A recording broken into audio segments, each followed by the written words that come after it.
دیکھیے 33 ارکان ہیں جو 33 ارکان ہیں جو پاکستان تحریک انصاف کے ہیں، وہ اس وقت جو اطلاعات ہیں وہ کراچی میں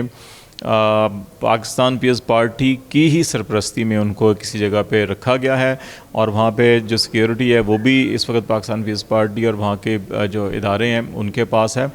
تو اس لیے یہ کہنا کہ نہیں اپنی مرضی سے ہوا نہیں ہوا، اب پاکستان تحریک انصاف 9 مئی کے بعد جو کچھ اس کے ساتھ ہوا، جس طرح سے پریس کانفرنسیں کی گئیں، ان پریس کانفرنسوں کے نتیجے میں آپ دیکھ رہے ہیں کہ ایک طرف بڑے سنگین الزامات ہوتے ہیں جی کہ ملک سے غداری آپ نے کی ہے، قومی سلامتی کے اداروں پر حملے کیے ہیں، پتہ نہیں کوئی دہشت گردی کی ہے، لیکن وہی افراد جو اعتراف کر رہے ہوتے ہیں کہ ہم کور کمانڈر ہاؤس میں تھے 6:30 بجے تک، وہاں جو کچھ ہوا، لیکن جب وہ پریس کانفرنس آ کے کرتے ہیں اور کہتے ہیں جی کہ ہمارا فلاں سیاسی جماعت سے تعلق نہیں ہے، تو وہ سب کے سب جو ہے رہا ہو جاتے ہیں۔ تو یہ ساری چیزیں نظر آ رہی ہیں کہ ان سارے حالات کو کوئی نہ کوئی مینیج کر رہا ہے۔ تو اس وقت بھی وہاں پر بنیادی طور کے اوپر کوشش کی جا رہی تھی کہ جماعت اسلامی اور پیپلز پارٹی کو ملا کر کے پیپلز پارٹی کا میئر ہو، ڈپٹی میئر جماعت اسلامی کا ہو، لیکن جماعت اسلامی نے تحریک انصاف کے ساتھ اتحاد کیا، تو اس کی وجہ سے پھر وہاں پہ یہ توڑ پھوڑ کی گئی اور یہ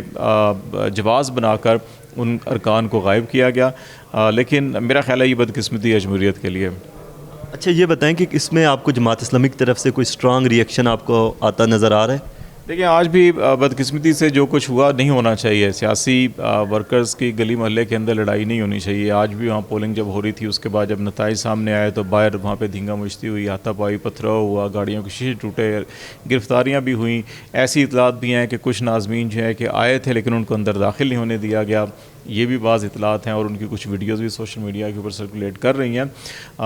ابھی جو ہے 2 جگہ کے اوپر جو ہے کہ مجھے محاذ گرم ہوتا ہوا دکھائی دے رہا ہے۔ ایک یہ ہے کہ عدالت کے اندر جو ہے کہ دروازہ کھٹکایا جائے گا، جماعت اسلامی بھی، پاکستان تحریک انصاف بھی، تحریک انصاف اپنے ان ارکان کو جو ووٹ ڈالنے نہیں آئے ان کو شوکاز نوٹس بھی کریں گے، ممکن ہے ان کی بنیادی رکنیت ختم کی جائے، کیونکہ الیکشن ایکٹ کے تحت جو سپریم کورٹ نے جس کی تشریح کی تھی اس میں یہی کہا گیا تھا کہ ووٹ کاؤنٹ نہیں ہوں گے، اور جو نہیں پارٹی ڈسپلن کی خلاف ورزی کریں گے ان کو پھر نااہل بھی کیا جائے گا، تو یہ ان کے ساتھ تو ہوگا۔ لیکن دوسری طرف جو ہے جماعت اسلامی کہہ رہی ہے ہم سڑکوں پر بھی احتجاج کریں گے، اور جماعت اسلامی کی اسٹریٹ پاور ہے ان کے پاس، اور کراچی میں جو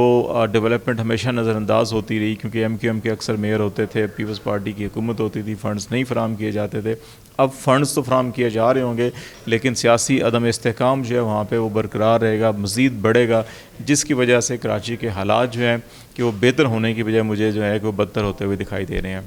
اچھا آپ سے آخری سوال کہ آپ کہہ رہے ہیں کہ الیکشن کو یا پورے جو سسٹم کو مینیج کیا جا رہا ہے، اس کے نتیجے میں جو رزلٹ آ رہے ہیں وہی ہمیں دیکھنے کو مل رہے ہیں، تو چیئرمین نادرا نے کوئی 2 دن پہلے اپنا استعفیٰ پیش کر دیا، کیا یہ الیکشن کے لیے کوئی خاص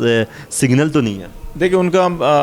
جو ریزگنیشن ہے اس کے اندر وجوہات بڑی تفصیل کے ساتھ دے دی انہوں نے کہ نادرا کے اندر جو ہے پولیٹیکل مداخلت بہت زیادہ ہو رہی تھی۔ وہ یہ کہہ رہے ہیں کہ جی کہ یہاں ایک سوچ ہے، وہ یہ ہے یا آپ ہمارے ساتھ ہیں یا ان کے ساتھ ہیں۔ اب یہ بالکل صاف پتہ چل رہا ہے کہ نادرا کو جو اس کا ڈیٹا ہے اس کو الیکشن انجینئرنگ کے لیے استعمال کیا جانا مطلوب ہے، اور شاید وہ اس میں رزسٹ کر رہے ہوں گے۔ دوسرا کچھ خبریں ایسی بھی سامنے آئیں کہ ریسنٹلی آرمی چیف کا جو ڈیٹا لیک ہوا تھا اس کے کچھ فیملی ممبرز کا،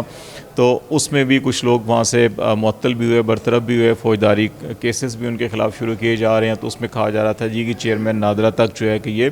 معاملہ جا رہا ہے، تو اس لیے ان کے اوپر پریشر ڈالا جا رہا ہے کہ وہ ریزائن کریں۔ لیکن زیادہ جو اس کے اندر چیز ہے وہ ان کے اپنے ریزگنیشن کے اندر ساری چیزیں میرا خیال کھل کے آئی ہوئی ہیں، اور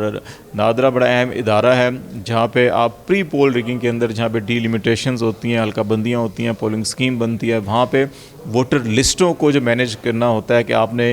کس جماعت کے ووٹ کو کیسے تقسیم کرنا ہے، کیسے اٹھا کے آپ نے کسی دور دراز علاقوں میں ڈالنا ہے، اس میں یہ ڈیٹا بڑا کام آتا ہے۔ تو میرا خیال ہے کہ جو پولیٹیکل انجینئرنگ، الیکشن انجینئرنگ ہے، وہ ایک بڑا فیکٹر ہے جو کیا جانا مقصود تھا، لیکن شاید اس میں وہ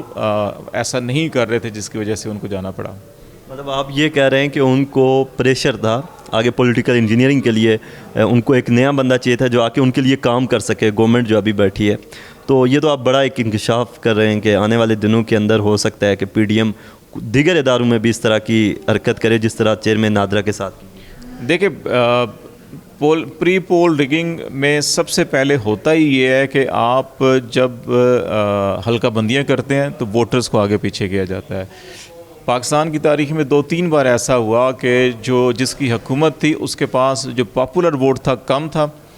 اور جو اپوزیشن میں بیٹھا تھا اس کے پاس پاپولر ووٹ زیادہ تھا. آج کراچی میں آپ دیکھیں کہ پی ٹی آئی اور جماعت اسلامی کا ووٹ ملا کر دیکھیں تو وہ غالباً کوئی 9 لاکھ کے قریب بنتا ہے, اور میئر کراچی میں پیپلز پارٹی کا ہے, اور ان کے اگر ووٹ دیکھیں ساروں کو ملا کے تو وہ شاید کوئی 4 لاکھ کے قریب بنتے ہیں. تو کراچی کی جو بیشتر عوام ہے وہ تو جس گروپ کو سپورٹ کر رہی تھی وہ باہر بیٹھی ہوئی ہے. یہی وہ طریقے ہوتے ہیں جو پری پول ریگنگ میں جس کو کہا جاتا ہے کہ اس میں آپ مینیج کرتے ہیں, ووٹر لسٹوں کو مینیج کرتے ہیں, حلقہ بندیوں کو مینیج کرتے ہیں, اور ان پاکٹس کو توڑا جاتا ہے جہاں پر آپ کے مخالف کا ووٹ ہے اس کو تقسیم کیا جاتا ہے. پھر جس کو آپ نے جتوانا ہوتا ہے ان کے حلقوں میں ایوریج ووٹ کم کر دیا جاتا ہے. فار ایگزامپل اگر ایک حلقے میں آپ کہتے ہیں جی کہ 1.5 سے 2 لاکھ ووٹرز ہوں گے, اور آپ نے جن کو کامیاب کروانا ہے اگر وہاں 1.5 سے 2 لاکھ ووٹر کر دیتے ہیں, جن کو آپ نے ناکام کروانا ہے ان کے ووٹرز جہاں پر ہیں وہ آپ 5 سے 6 لاکھ ووٹرز پہ ایک حلقہ لے جاتے ہیں. تو 6 لاکھ پہ جو ہے کہ ایک ایم این اے بنے گا, اور وہاں پہ 1.5 سے 2 لاکھ پہ سے آپ انہی 6 لاکھ ووٹوں میں سے 3 ایم این اے نکال لیں گے. تو یہ ایک جو پری پول ریگنگ ہے یہ اس کی ایک تھیوری ہے. تو یہ میرا خیال ہے کہ اس میں جو ہے کہ سارا ڈیٹا اور یہ چیزیں کام آتی ہیں, اور یہی ممکن ہے کہ آپ کو صرف نادرہ میں نہیں. پھر دوسرا معاملہ آتا ہے پولنگ سکیم میں جس میں آپ تعیناتی کرتے ہیں کہ پریزائڈنگ افسر کون ہوں گے, آپ کے جو ہے کہ ریٹرننگ افسر کون ہوں گے, اور پھر کس ضلع میں انتظامی افسران کون ہوں گے, پولیس افسران کون ہوں گے. تو یہ ساری چیزیں جو ہے کہ اس پولنگ سکیم کا حصہ ہوتی ہیں جنہوں نے پھر ان ساری چیزوں کو مینیج کرنا ہوتا ہے. تو ڈیفینیٹلی جب حکومتیں اگر آپ کی مرضی کی ہوں, سیاسی مقاصد آپ کے وہ فلفل کر رہی ہوں, اور ٹیکر کا جو کنسیپٹ ہے وہ یہی ہے کہ اگر وہ غیر جانبدار ہوں گے تو آزادانہ الیکشن ہوں گے. لیکن اس وقت تک جو کیئر ٹیکر سیٹ ابھی ہمیں نظر آ رہا ہے 2 صوبوں میں, اور جو ابھی آگے نظر آ رہا ہے کہ کون سے لوگ آ سکتے ہیں, وہ میرا خیال ہے غیر جانبدار نہیں ہوں گے. بہت شکریہ خالد جمیل صاحب, آپ نے ایک بے باک گفتگو کی اور حالات کے حوالے سے آپ نے جو تجزیہ میرے ناظرین کو دکھایا, میرے خیال میں اس سے بڑھ کر موجودہ حالات میں اچھا تجزیہ نہیں ہو سکتا. شکریہ. ناظرین, اوصاف ڈیجیٹل کی نئی سٹوریز جاننے کے لیے ہمارے پیج کو فالو کیجیے. سیاب احمد عباسی کو اسی کے ساتھ دیجیے اجازت. اللہ حافظ.